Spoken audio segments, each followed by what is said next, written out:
안녕하십니까. 유튜브 세상보기입니다. 지금 녹음하는 시점으로 2024년 마지막 날이 지나가고 이제 새해를 맞이하는 그런 시간인데요.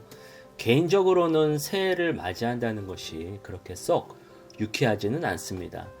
저도 솔직히 이제 나이가 50이 넘어가면서 한 살 한 살 나이를 먹는 게 이제는 나이를 세는 것도 부담스럽고 또 날짜 하나 바뀌는 것 뿐인데 또 이렇게 세월이 지나가는 것이 새삼 마냥 즐길 수 있는 그렇게 좋은 기분은 아닙니다. 그래서 연말연시 흥겹고 즐겁게 보내는 것이 의미가 없다고 할 수는 없지만은 특히 대한민국에서 지난 12월 초부터 내란 사태가 일어나면서 온 나라가 뒤숭숭해지고 혼란스러운 와중에 연말 연시 특수의 경제도 또 안 좋아지고 그렇게 사람들의 씀씀이가 위축되는 가운데 이렇게 마지막까지 제주항공 비행기 참사로 온 나라가 애도의 시간을 갖는 것에 2024년은 참 힘든 해였다라는 것을 새삼 느끼게 됩니다.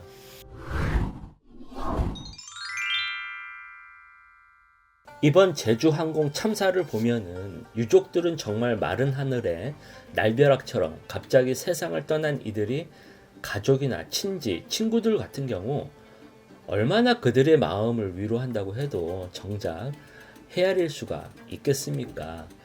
사실 이렇게 급작스러운 사고로 장례를 치르는 기간에는 유족들 경우 서로들 정신이 없기 때문에 막상 이것저것 사고 수습이나 장례 절차를 치를 때까지 슬퍼할 겨를이 없습니다. 하지만은 이런 경우 이제 모든 과정을 거쳐 장지까지 고인들을 묻어주고 점점 일상으로 되돌아가는 시간에 막상 곁에 사랑하는 이의 빈자리를 느끼게 되면은 그때부터 본격적으로 마음에 가슴 저리는 슬픔이 밀려오게 되고 결국 정신적으로 큰 멍이 들어서 삶의 의욕이 없어지는 우울증에 걸리게 됩니다. 결국 그래서 세월호 참사 유가족이나 지난 이태원 참사 유가족들도 마찬가지로 시간이 지날수록 이들의 마음의 분노와 원한이 커질 수밖에 없고 보조리한 사회나 정부에 대해 이렇게 목소리를 높여 항의하게 되는 것입니다. 그래서 유족이 아닌 다른 일반 국민들이 왜 이들은 맨날 이렇게 나와서 시위를 하고 정부의 불온한 세력이 돼가냐 이렇게 못마땅하게 비판적으로 생각하지 말고 막상 당사자가 되면은 유족이 입장에서 죄인 아닌 죄인으로 살아가는 것이 얼마나 힘들고 그래서 먼저 고인이 된 이들이 넋을 위해서라도 거짓으로 은폐하는 사고 경위를 제대로 잡아가는 것이 이렇게 나와서 외롭게 싸워가는 모습을 조금이라도 이해해 줘야 된다는 것입니다. 사실 이렇게 사고를 당한 유족들도 만약에 별일 없이 무탈하게 지냈다면은 이렇게 사회에 나와서 목소리를 높일 이유가 없는 분들이지 않겠습니까? 즉 이렇게 사고를 당하다 보니까 그동안 무시해왔던 안전 불감증이 새삼 눈에 띄게 되고 그에 대한 법적인 제도적인 문제점이 드러났는데 또 그것을 사고로 당해 보니까 누구 하나 책임지려고 하지 않고 쉬쉬하면서 사건을 조작하고 은폐하는 모습이 더욱더 이들을 분노하게 만들고 길거리에 나와서 이렇게 기약 없는 논성을 하게 만드는 것입니다. 그래서 이렇게 안타까운 죽음을 당한 이들이 있기 때문에 그나마 사회를 좀 더 안전하고 정의로운 방향으로 바꿔나가는 원동력이 되기에 결코 헛된 희생이라고 생각하진 않습니다. 그래서 앞으로 살아간다면은 언젠가는 죽음을 다들 맞이하게 되는데 과연 어떤 삶을 살아야 될까라는 것에 이런 사건 사고가 많은 대한민국을 보면서 중요한 주제를 제공합니다.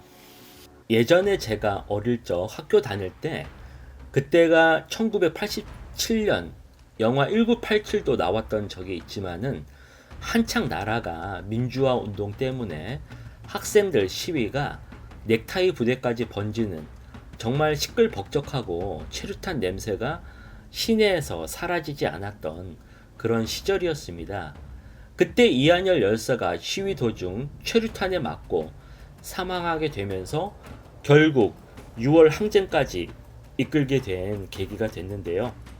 그래서 당시 어수선한 시국에 수업을 듣는 중에 갑자기 선생님이 하시는 말씀이 길거리에서 그냥 교통사고로 죽으면은 아무도 기억해주지 않지만은 거리에서 민주주의를 외치다 죽으면 신문에 대서특필되고 온 나라 사람이 기억해준다라는 내용의 말을 해서 당시에는 왜 뜬금없이 저런 얘기를 하지라는 생각이 들게 했지만은 시간이 지날수록 과연 어떻게 사는 게 올바른 삶일까 생각을 해볼 때 남을 위해 공동체를 위해 희생한 삶이 정말 올바른 삶이 아닐까 생각을 해봅니다.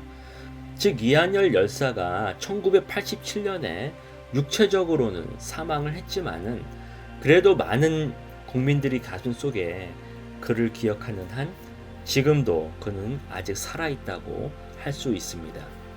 이번 12.3 내란 사건 때 국회 앞 도로에 장갑차가 들어오는 그런 위험한 순간에 맨몸으로 맞서서 장갑차 앞에 서서 막은 한 시민의 인터뷰를 유튜브에서 봤는데요.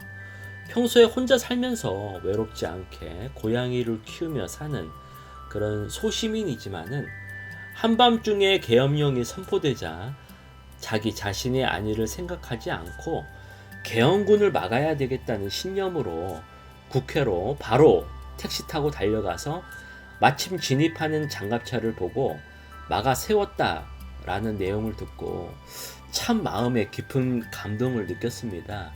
사실 이런 시민들 하나하나가 모여 이번 내란 사태를 조기에 빨리 진압할 수 있는 계기가 된 것입니다. 즉 이런 면에서 대한민국은 과거 80년대 엄혹했던 군사 독재 시절로 이제 다시는 회귀할 수 없는 깨어난 민주 시민들이 있는 국민 주권의 나라라는 것을 깨닫게 된 것이 그나마 2024년 한 해를 마무리하는 성과입니다. 이제 2025년 올 한 해 이제 다시 새로운 대통령을 뽑아야 되고 새로운 정부를 만들어야 되는 과제가 있습니다. 새술은 새부대라는 말이 있듯이 새 나라를 만들어서 새로운 마음가짐으로 이제는 본인의 삶보다는 주변을 좀 바라보고 남을 위해 희생하고 좀 손해보더라도 영원히 좋은 모습으로 사람들이 기억되는 그런 인생이 되기를 모두들 바랍니다.